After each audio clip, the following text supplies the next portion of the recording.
Hello, and thank you for choosing my video. Now, this Excel macro that I'm going to show you will be converting a CSV to a QFX, which is one of Quicken's new file formats for importing. So if your bank does not have that capacity or capability, you can download their CSV, paste it into here, convert it, and then import it through Quicken. So that's the long and skinny. If you want that, go ahead and go to the link in the description. It'll be my GitHub. You can comment if you ever run into issues. You can, tell all your friends. You can do whatever you want. The GitHub's just right here. I'll give you the description. I'll put it in the description later. So as far as this file goes, if you're wondering if you need more details on how to run it, so let's just say you go ahead and go to your bank and you get this. Now obviously you'll have your dates and whatever else.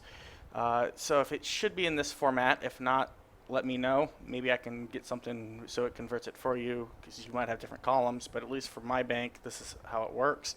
So just go ahead and copy it as you'd get here, paste it there, and you're good. So obviously it says paste in A3, which is what I did. So this will go ahead and get that ready. Now if you click this convert, it will go ahead and convert it all for you. Now for you that have security concerns, if you go over to the template, in case you're like, hey, I don't want it to track my bank account information, I don't want it to know my number, my real bank ID, all that other stuff. Because as you can tell, this does not have any of that personal identifiers. The only thing that really be a personal identifier would be, for example, if you had transactions, it might say the places you go. But this is all on you. If you don't want that, you can go and delete it before that.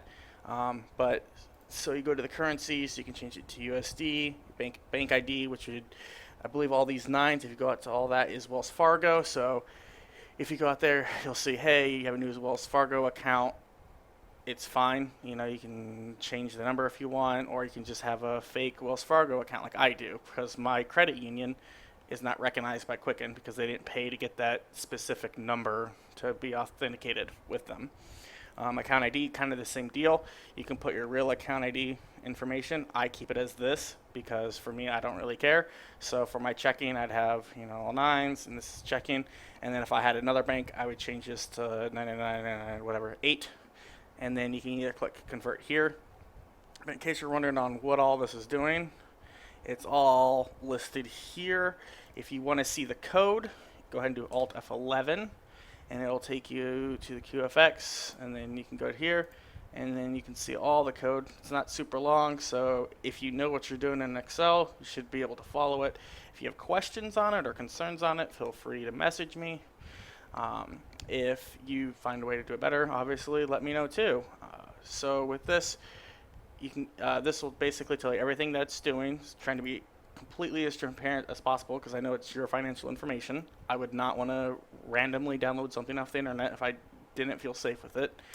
So there's the button, and then this will be the output. You don't really have to worry about that. It's just going to take this, use the macro, and then put it onto this tab. That's all that tab is. So if you're actually going to run it, all you ever really need to do is copy information and then hit convert, and then it'll tell you.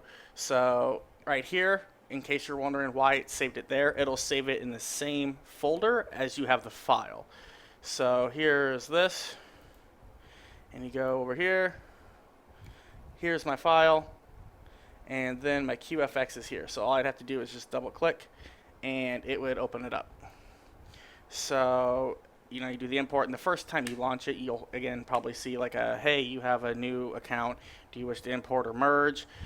I would typically say new if it's new. Obviously if you have one that you've just been manually entering, you can go and do merge, and you can link it up with those accounts. So if you have questions on that, that's the only real issue that takes time. Feel free to go ahead and question it, and send me, ask me for help. So yeah, let's see, go to the GitHub, and yep.